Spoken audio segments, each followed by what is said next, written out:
Hi everyone! I'm here to talk about the importance of a physiological phenomenon of the female vaginal tract, a phenomenon that is largely understudied but is crucial for reproductive health. More specifically, there are fluid mechanisms that are naturally employed to mitigate unwanted accumulation of bacteria in this microenvironment. So let us begin. So the vaginal microenvironment, let's start to draw.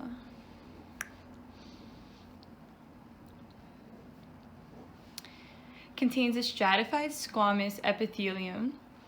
So I'm going to draw some epithelium cells on the walls here.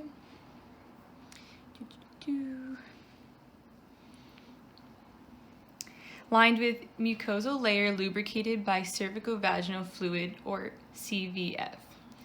So we'll draw CVF.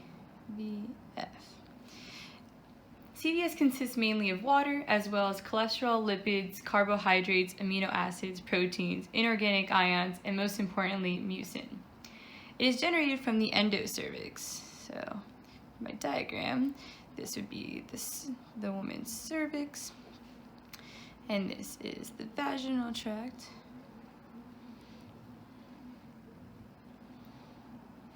And then this would be the endocervix, which generates our CVF.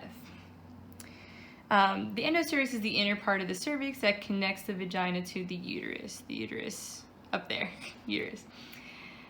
This fluid offers a barrier against harmful pathogens which can cause serious infections like UTIs, urinary tract infections, and sexually transmitted diseases.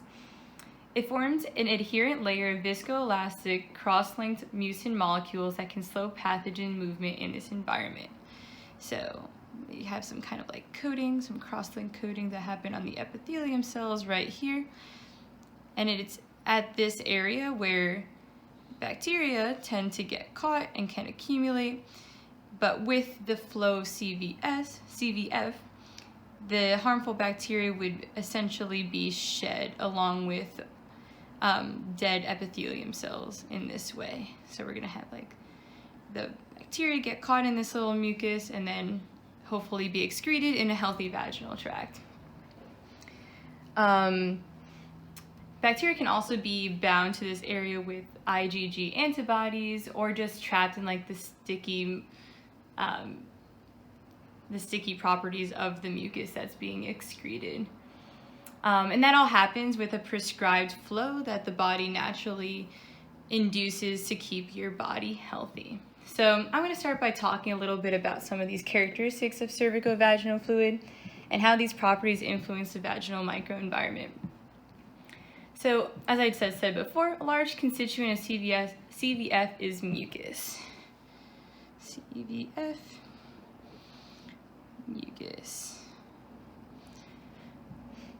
And as we learned in class, I'll just do a little bit of a graph here. I'm going to do a log graph.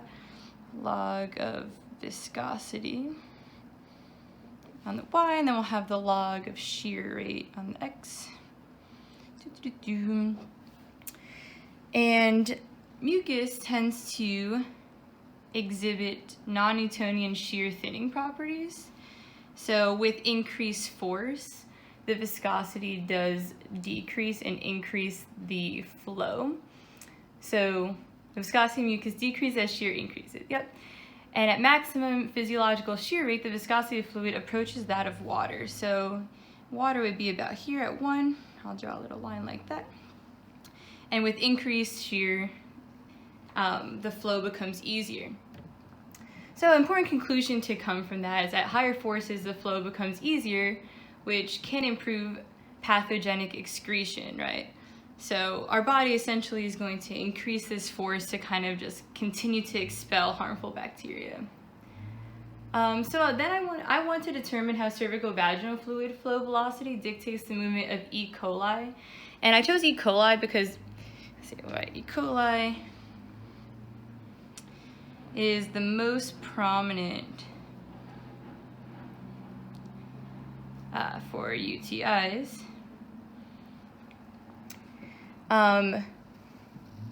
So I could have gone forward with a derivation using conservation of momentum to derive a velocity profile, or even try to find like how this concentration of bacteria in this environment temporally changes. But since this environment is largely understudied, a lot of those parameters honestly are hard to find. So a clear model can be determined from understanding from the perspective of bacteria and the diffusion properties that it exhibits in the vaginal microenvironment.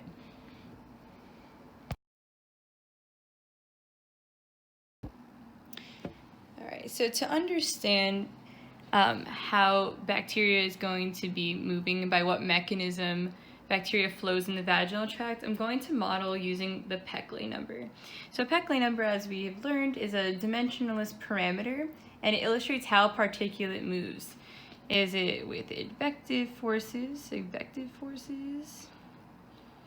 or diffusive? Diffusive force. There we go.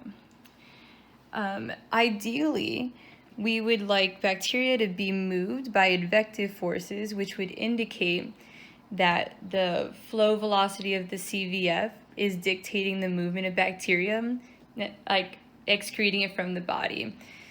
If diffusive forces were driving that flow, that would indicate that it's overcoming the natural flows of the body and indicating unwanted bacterial accumulation.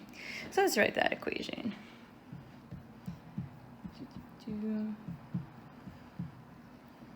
Alright, so we'll do Peclet number for E. coli is going to equal, we have the velocity of the cervicovaginal fluid minus the velocity of E. coli. So we're just going to find that difference to get a general velocity there. We'll do that times the characteristic length. So in this case, the characteristic length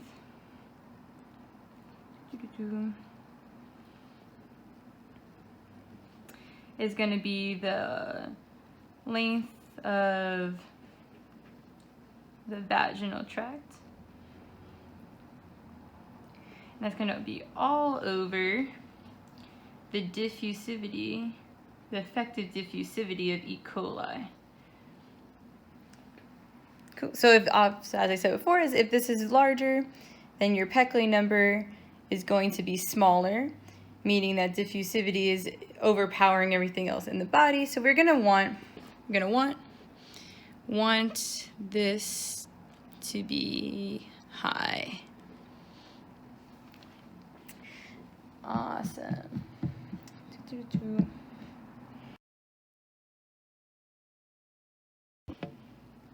Okay, so let's start with finding the diffusivity of E. coli.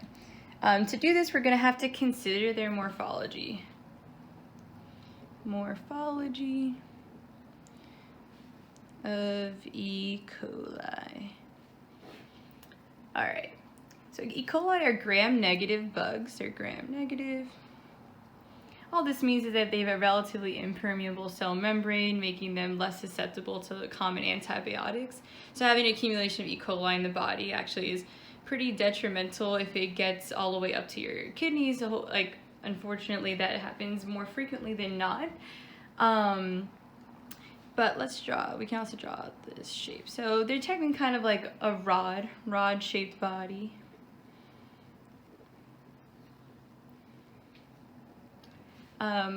For the derivation that we're about to do, I'm going to model this as a cylinder. Model as cylinder. E. coli also have a flagellum, which helps them move. Oh, that was kind of a bad flagellum. This is going to ultimately increase its length, which will be important when we come later. So let's think about the size. So generally, on average, E. coli are about 5 microns long and 0.8 microns in diameter. For this derivation, we're going to look at something called an aspect ratio. Aspect ratio, we're going to label P. That's just the ratio between length and diameter. So in this case, we got 5 over 0.8, which is 6.25. And because these bacterium are not spherical, we can't use our general Stokes Einstein equation. We're going to have to find a modification that incorporates this geometry of the bacterium. Something else to note about E. coli is that they run and tumble. Run and tumble. Oops, I can't write. Run and tumble. So meaning that basically, let's say this is our vaginal tract in like this direction, and we have our E. coli here. They typically move forward in the X, but then flip around their Y-axis, kind of like rotating. And then E. coli tend to kind of move in like a stochastic pattern, like a random walk, which I will show here. All right, so how would all these considerations come together? All right.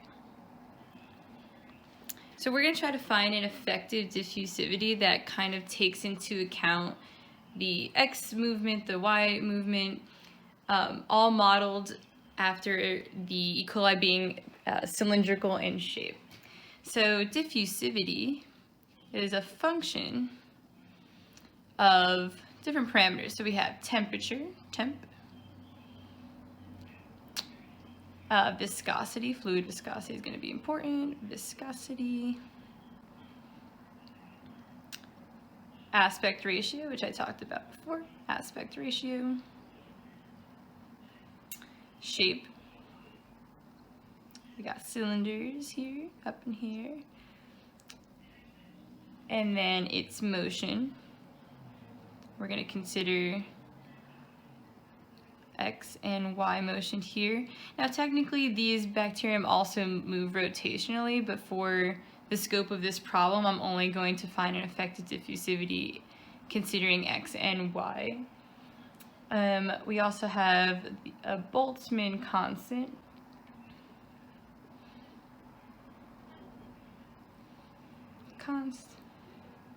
And then a frictional factor. And frictional factor, it's going to be a pretty long term that's derived from the Einstein relation, and it more accurately connects diffusion to the geometric features of bacteria. So after doing some research, we have two equations. So we have diffusivity in the X is going to equal Boltzmann constant times T over 2 pi mu L times the natural log of 2 aspect ratio minus frictional fraction in the X. We'll also write 1 out for Y. KBT. Now this should look a little, pardon me, it's supposed to be a 4. Should look a little bit familiar as it's basically just Stokes Einstein but take into account the cylindrical properties. Here we have ln 2p minus tau y. Now as I said before, we want to take into account how it moves one direction in the X and then kind of flips over its Y. So I'm going to find an averaged, the effective, that's going to be 1 diffusivity in the X plus 2 diffusivity in the Y. All right.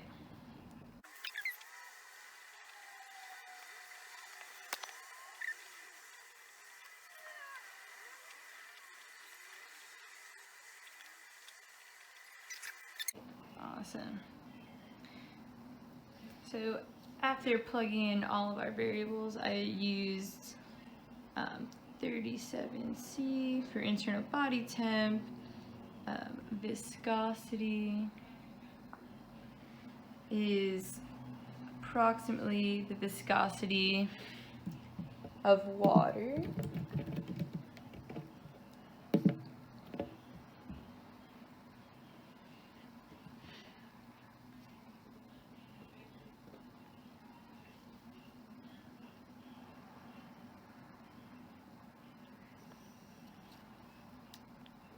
we have our length of 5 microns.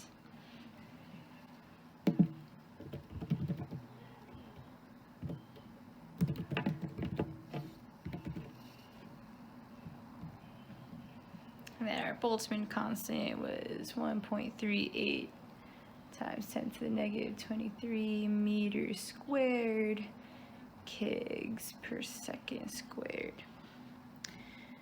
Okay, awesome. Anybody wondering, like, what are these two? What are these two? So after some research, there's some pretty lengthy factors that I'll just write out real quick here.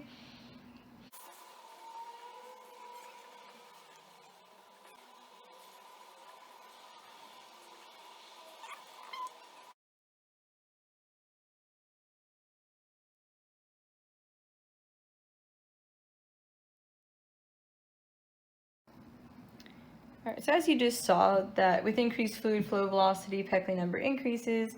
So the body can and does overcome diffusive movement of bacteria. So why are UTIs so common? Like, how is this still happening? So I'm going to bring it back to aspect ratio. Aspect ratio. You guys see that? And that shape actually provides an evolutionary advantage. Because, let's see. So this is probably the reason that they're so common. So let's kind of go into it. So as I said before, aspect ratio is that ratio between length and diameter. So that's kind of just like draw out a couple just to give you an idea of what that looks like. So if if aspect ratio here is equal to 1, you kind of have more of like a globular shape going on. And this kind of even looks a little bit more similar to like even like a sphere when we model Stokes that way, and probably be swept away because you could have flow acting like on all of these surfaces, right? But when we increase to, let's say, 4, right, we're going to have the length. The length is 4 times that, the diameter. This is pretty rough, but something like that. So the longer that the body gets, it kind of gets harder to push this away. So let's bring back that diffusivity final equation. So diffusivity, our effective diffusivity, was determined to be these constants. So this comes out to be there, pi mu L times here, 2p, so x plus tau y. So yeah, just to bring this all together, so the vaginal tract maintains a healthy environment by secreting CVF at a fast velocity to overcome diffusive forces from invading pathogens such as E. coli. We modeled this by deriving diffusivity of bacteria, then used a range of velocities here, and then plug that all into Peclet number. So understanding how this system works is critical for improving diagnostics of vaginal infections. And a failure in inducing this fluid at all, as we saw over here with the fluid moving at a very slow rate, will likely allow infections to happen easier. So ultimately, we hope to maybe even create new therapeutics such as bacteriocidal gels. And for that, you would have to understand how these mechanisms work for proper drug delivery. All right, signing off.